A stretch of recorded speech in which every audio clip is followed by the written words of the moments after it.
Hello बच्चों, स्वागत है आप सभी का हमारे एमपी बोर्ड के ऑनलाइन क्लास पर। और कैसे हो आप लोग? आई होप आप लोग सभी अच्छे होंगे और आपकी पढ़ाई भी बेहतर तरीके से चल रही होगी। और जैसा कि मैंने कल के वीडियो में आपको बताया था, रिलेशन एंड फंक्शन के बारे में, एनसीईआरटी का क्लास 12 का ये पहला चैप्टर है। तो रिलेशन एंड फंक्शन के बारे में बताया था। इसमें आज जो चीज़ें सीखेंगे बहुत इंपॉर्टेंट है। यहाँ से एमपी बोर्ड का क्वेश्चन जरूर आने वाला है, पक्का 100 में 100% आप लिखा लो। लेकिन चीज़ों को समझने के लिए आपको क्लास में शुरू से लेकर लास्ट तक बने रहना है। डेली आपको प्रेजेंट होना है और चीज़ों को बढ़िया तरीके से सीखना है। लेकिन सबसे पहले अगर आप चैनल पर नए हैं तो चैनल को सब्सक्राइब कर लीजिए और कॉन्सेप्ट को समझने का प्रयास कीजिए।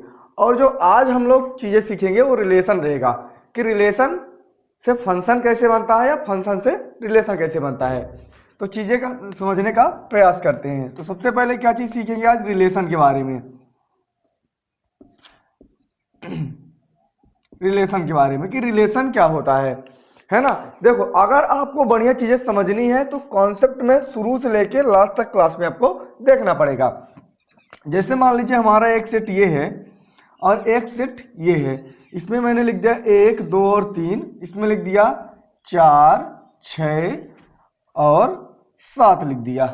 4, 6 और 7 लिख दिया। 3, 5, 1, 2, 4, 6 और यहाँ पर लिख दिया 4, 6 और 8।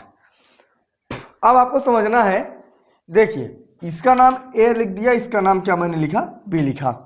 इसका रिलेशन इससे है, इसका रिलेशन इससे है और इसका रिलेशन इससे है। ये सेट ए हुआ, ये सेट क्या हुआ? बी हुआ। इसका रिलेशन इससे, इसका रिलेशन इससे और इसका रिलेशन इससे हुआ। और इसका नाम मैंने एक्स दिया, इसका नाम क्या दिया? वाई दिया।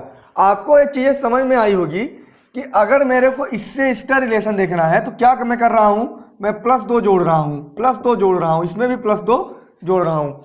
अर्थात मैं x में +2 कर रहा हूं। अर्थात y बराबर क्या लिखा जाएगा? x + 3 सॉरी x + का 2। अगर मेरे को y प्राप्त करना है तो x में मेरे को 2 जोड़ना पड़ रहा है। x में क्या करना पड़ रहा है? 2 जोड़ना पड़ रहा है। अर्थात मेरे कहने का मतलब यह है, अगर आपको रिलेशन चेक करना है तो इस तरीके से डिफाइन करना पड़ेगा। कभी कभी आप इसको ऐसे लिख सकते हैं, f(x) बराबर x + का 2।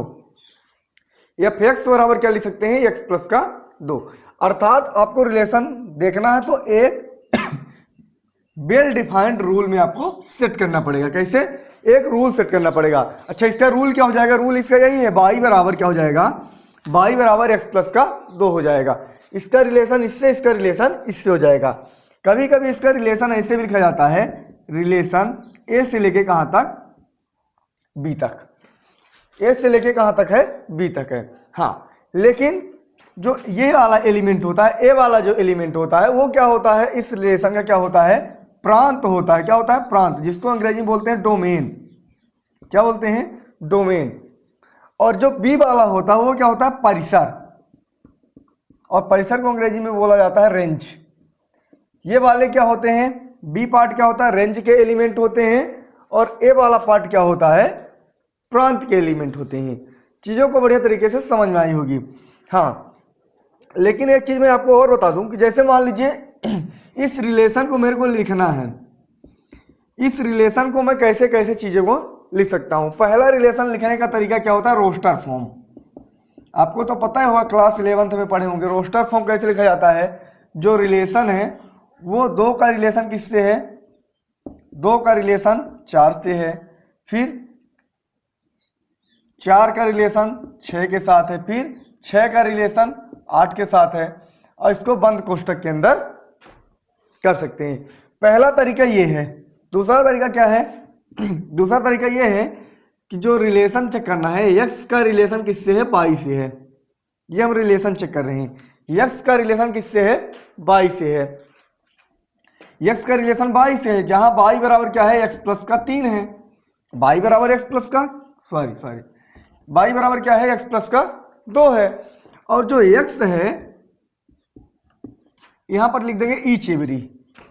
ईच एवरी का मतलब प्रत्येक में से, दोनों में से। जो यक्स है, यक्स बिलोंग करता है ए से। यक्स किससे बिलोंग कर रहा है? ए से। और जो वाई बिलोंग करता है किससे? बी से। दूसरा तरीका लिखने का ये है। तीसरा क्या है? इसमें रिलेशन चेक करने की मैं बात बता रहा हूँ।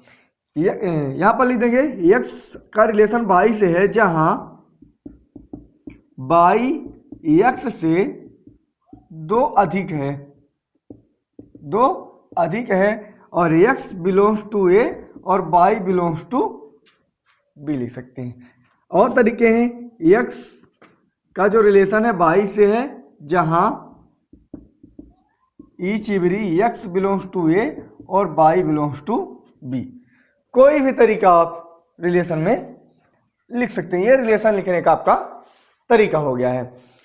ऐसे रिलेशन को आप डिफाइन कर सकते हो। हाँ, अब आपको इसमें रिलेशन में थोड़ी सी बात और है। क्या बातें हैं, इसको आप नोट डाउन आप अच्छे से अपने नोट्स में कर लीजिएगा, है ना। जो लिखा है, नोट्स करने के बाद चीज़ों को बढ़िया समझना है और प्रैक्टिस भी करना है, क्योंकि आपके बुक के अंदर ऐसे क्वेश्चन आपको जरूर मिलेंगे। ठीक है ना। चलिए, अब जैसे मान लीजिए मैं क्या बोल दूं कि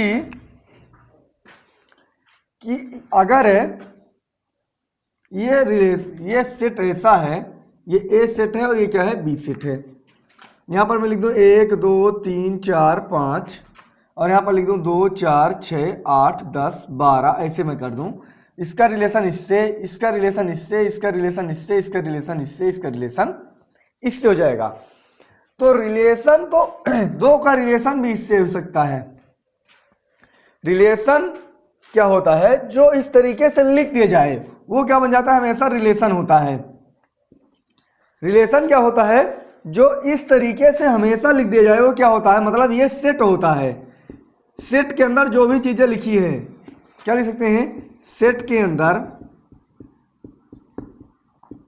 जो चीजें लिखी होती है, चीजें का मतलब होता है एलिमेंट, एलिमेंट्स का मतलब होता है अवयव। सेट के अंदर जो भी अवयव लिखे होते हैं वे क्या होते हैं? रिलेशन होते हैं, मतलब संबंध होता है, संबंध होता है। लेकिन सभी संबंध फलन नहीं होते हैं। कैसे? अच्छा, फलन के अंदर क्या चीजें देखेंगे? जैसे मान लीजिए फंक्शन के अंदर क्या होता है? फंक्शन, फंक्शन के अंदर जैसे मान लीजिए मैंने लिखा है ए बी और सी और डी, यहां पे लिख दिया मैंने 1 2 3 4। तो फंक्शन के अंदर क्या होता है? एक का रिलेशन एक के साथ, और इस वाले फंक्शन के अंदर मतलब ये x है और ये मान लीजिए y है, ये a है और ये b है। तो इसका संबंध इससे, इसका संबंध इससे, इसका संबंध इससे, इसका संबंध इससे हो जाए। मतलब कहने का मतलब यह है कि प्रांत वाले अवयव का, प्रांत वाले अवयव का सभी का संबंध हो,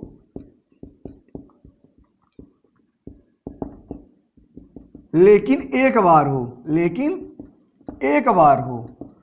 वो कहने का मतलब ये है कि आपके परिवार में सभी की शादी हो जाए लेकिन एक बार, कोई भी कुंवारा नहीं होना चाहिए। सिंपल सी बात। आपके परिवार में सभी की शादी हो जाए लेकिन एक बार हो, कोई भी कुंवारा रहना चाहिए। इससे मतलब नहीं है यहाँ पर आप 8 रख दो 9 रख दो, कोई दिक्कत नहीं है। यहाँ पर जितने एलिमेंट है उससे मतलब नहीं है। फंक्शन तभी होगा, फंक्शन तभी होगा जब सभी का संबंध कितना हो? सभी का संबंध हो जाए, और क्या? केवल एक बार हो।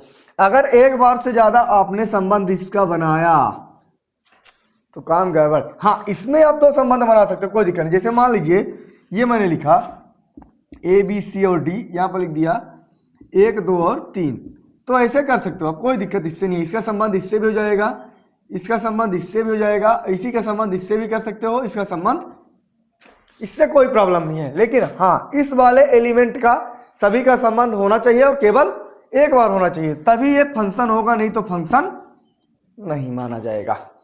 क्लियर चीजें आगे होगी। जैसे अच्छा इसको पकड़ना है तो कैसे फंक्शन है कि नहीं। जैसे मान लीजिए मैंने लिख दिया कि 1 2 फिर 1 3 3 5 7 3, ऐसे पकड़ना है कि फंक्शन है कि नहीं है। तो अब आपको फंक्शन पकड़ना है ना, तो मेरी बात आप समझ लो। आप ये वाला क्या होता है, एक एलिमेंट बी के, मैंने आपको कल भी बताया था।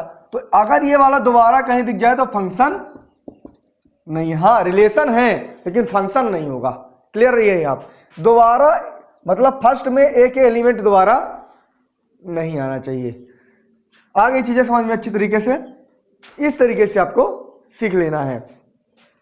आई होप आपको बढ़िया चीजें ये समझ में आई होगी मैंने क्या बताया। फंक्शन क्या होता है, सभी का संबंध एक बार और अपने परिवार में सभी का एक बार, इससे मतलब नहीं है। जैसे मान लीजिए इसमें आपको रेंज कैलकुलेट, आपसे कोई बोल दे क्या बताओ आप, रेंज बताओ, तो रेंज क्या होता है, जिस पर जाकर तीर यहां पर लगा है, जिस पर जाकर तीर लगा वही क्या हो जाएगा, रेंज। जैसे मान लीजिए इसमें कोई डोमेन पूछे, डोमेन का मतलब होता है प्रांत, डोमेन क्या हो जाएगा, ए बी सी और डी, ये तो इसका डोमेन हो जाएगा। रेंज क्या हो जाएगा, रेंज जिस पर तीर जाकर लगा है वही हो जाएगा। जैसे मान लीजिए 1 हो गया, 2 हो गया, 3 हो गया और 4 हो गया, ये इसका रेंज हो जाएगा। जिस पर जाकर तीर लग जाए वही क्या होते हैं, उसके रेंज के एलिमेंट होते हैं। और सेट ए का मतलब हमेशा ही डोमेन होता है। अगर आपको डोमेन फाइंड आउट करना तो सबसे पहले आपको चेक करना पड़ेगा कि फंक्शन है कि फंक्शन नहीं है। क्लियर, चलिए आगे चेक करते हैं। अब इसमें हम टाइप देखेंगे कि टाइप में फंक्शन कितने प्रकार से होते हैं। आपको नोट्स बढ़िया तरीके से बना लेना है। अगर आपके नोट नहीं है तो फिर आपका type of function, type of function सबसे पहले है वाइड फंक्शन। वाइड फंक्शन का मतलब होता है रिक्त संबंध। रिक्त संबंध, रिक्त संबंध का मतलब क्या होता है, जैसे मान लीजिए मैंने लिखा ये सेट ए है, जो ए सेट है इसमें एक महिला का समूह है, महिला का समूह है। क्या सेट ए के अंदर क्या है, एक महिला का समूह है। और कोई बुलाता है कि और यहाँ पर मैं लिख दिया कि x बिलोंग्स टू ए और x belongs to B. x A से भी बिलोंग करता है और b से भी बिलोंग करता है। तो आपसे अगर कोई बोल दे कि x ए का भाई है, ए का भाई है, तो हो सकता है क्या, जैसे मान लीजिए बहुत सारे अपने जीवन के अंदर देखो कि कोई बहुत महिला बैठी हुई है, मतलब वोमेन बैठी हुई है। अब वोमेन में आपको कोई, आप बुला दो किसी को, ए आ जाओ, मतलब क्या महिला महिला की भाई हो सकती है, नहीं हो सकती है। तो ये फंक्शन क्या होगा, वाइड होगा। अपने तरीके से समझ लेना है। जैसे मान लीजिए ये कोई सर्कल है, सर्कल का मतलब क्या है, वृत्त। ये कोई वृत्त है और इस वृत्त में बोल दे कि दो कि x बिलोंग्स टू ए, जहां वृत्त में दो समांतर रेखा है, दो समांतर रेखा है। तो वृत्त तो हमेशा गोलाकार होती है, तो वृत्त में क्या दो समांतर रेखा है, नहीं है, बिल्कुल नहीं है। सेम तो ये क्या हो जाएगा, यहां पर लिख सकते हैं, यहां रिक्त समुच्चय होता है, सॉरी रिक्त संबंध होता है। ये क्या होता है, रिक्त संबंध होता है। आगे हुई चीजें आराम से आपको समझ में है ना। जैसे एक महिला का समूह है तो महिला महिला क्या हो सकती है, बहन हो सकती है, लेकिन हाँ नहीं हो सकती है, भाई तो नहीं हो सकता। ठीक है ना, तो इस तरीके से रिक्त संबंध होता है। अच्छा, दूसरा चीज करते हैं। दूसरा हो जाएगा इसमें क्या, तत्समक संबंध, जिसको बोलते हैं आइडेंटिटी। आइडेंटिटी, ये क्या होता है, आइडेंटिटी फंक्शन होता है। अच्छा, आइडेंटिटी क्या होता है, जैसे मान लीजिए मैंने लिखा कि सेट ए है, वो ए बी और सी लिखा है। आइडेंटिटी का मतलब ये होता है अपने का संबंध अपने से ही, मतलब स्वयं का संबंध, स्वयं का संबंध स्वयं से हो। लिखने का तरीका बताओ। लिखने का तरीका ये होता है, इसका अगर लिखेंगे तो कैसे हो जाएगा, ए का संबंध ए से और बी का संबंध बी से और सी का संबंध सी से। ये क्या हो जाएगा, आइडेंटिटी हो जाएगा। अगर ऐसा आपको लिखा मिल जाए कि ए का संबंध बी से, ए का संबंध सी से या बी का संबंध सी से, तो आइडेंटिटी नहीं होगा। स्वयं का संबंध अगर स्वयं से है तो आइडेंटिटी है, अगर स्वयं का संबंध स्वयं से नहीं है तो आइडेंटिटी नहीं है। आगे हुई चीज आपको समझ में अच्छे तरीके से। ये तत्समक होता है, ठीक है ना, स्वयं का संबंध स्वयं से हो जाए।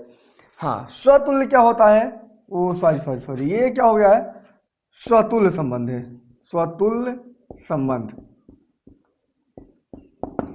स्वतुल्य संबंध क्या होता है, स्वयं का संबंध स्वयं से, लिखने में गड़बड़ हो गया, स्वतुल्य संबंध। स्वतुल्य का मतलब क्या होता है, जो स्वयं का संबंध स्वयं से दिखाए। अब संक्रामक क्या होता है, संक्रामक संबंध, संक्रामक रिफ्लेक्सिव संक्रामक संबंध। अच्छा, संक्रामक संबंध क्या होता है, रिफ्लेक्सिव बोलते हैं। अच्छा, जैसे मान लीजिए मैंने लिखा कि ए बराबर ये क्या है, ए बी और सी लिखा है और डी लिखा है, तो सभी जो संक्रामक होते हैं, सभी संक्रामक स्वतुल्य नहीं होते हैं, लेकिन सभी स्वतुल्य संक्रामक होते हैं। अच्छा, इसमें क्या होता है, स्वयं का संबंध स्वयं से तो होता ही है, लेकिन कभी कभी दूसरे का संबंध भी हो जाता है। जैसे मान लीजिए ये तो ऐसे, बी का संबंध बी से और सी का संबंध सी से और डी का संबंध डी से, लेकिन कभी कभी इसमें ऐसा भी हो सकता है बी का संबंध सी से हो और डी का संबंध किससे हो, ए से हो, ऐसा भी कभी कभी हो सकता है। तो अपने का संबंध स्वयं से हो, लेकिन कभी कभी उसके आगे का एलिमेंट अगर लिख दिया जाए कि दूसरे का संबंध भी है, तो क्या हो जाएगा, ये संक्रामक हो जाएगा। कहने का मतलब स्वयं का संबंध स्वयं से तो होता ही है, लेकिन जब स्वयं का संबंध स्वयं से हुआ तो स्वतुल्य बन गया। तो सभी स्वतुल्य क्या होते हैं, सभी स्वतुल्य ही क्या होते हैं, संक्रामक होते हैं। सभी स्वतुल्य ही संक्रामक होते हैं, लेकिन सभी संक्रामक स्वतुल्य नहीं होते, ये बात समझना है। ये आपका एडजेक्टिव में क्वेश्चन पूछता है। अब इसमें दो चीजें आपकी और रह गई, एक तत्समक रह गया, एक और रह गया है, जो कल की क्लास में आपको हम बताएंगे।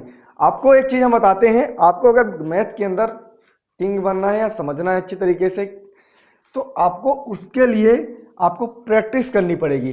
और प्रैक्टिस बुक में है, ये कॉन्सेप्ट आपको हम डिलीवर कर रहे हैं, कॉन्सेप्ट डिलीवर करने में हम कोई कमी नहीं छोड़ते हैं, आपको प्रैक्टिस करनी पड़ेगी। और अगर चैनल को आपको अच्छा लग रहा है चीज़ें, तो चैनल को सब्सक्राइब कर देना है और वीडियो अपने मित्रों तक शेयर कर देना है, ताकि ऐसी ही मोटिवेशन हमको मिलता रहे और हम नई नई क्लास लेकर आपके सामने आते रहें। बकाया मिलते हैं नेक्स्ट वीडियो के अंदर, तब तक के लिए धन्यवाद।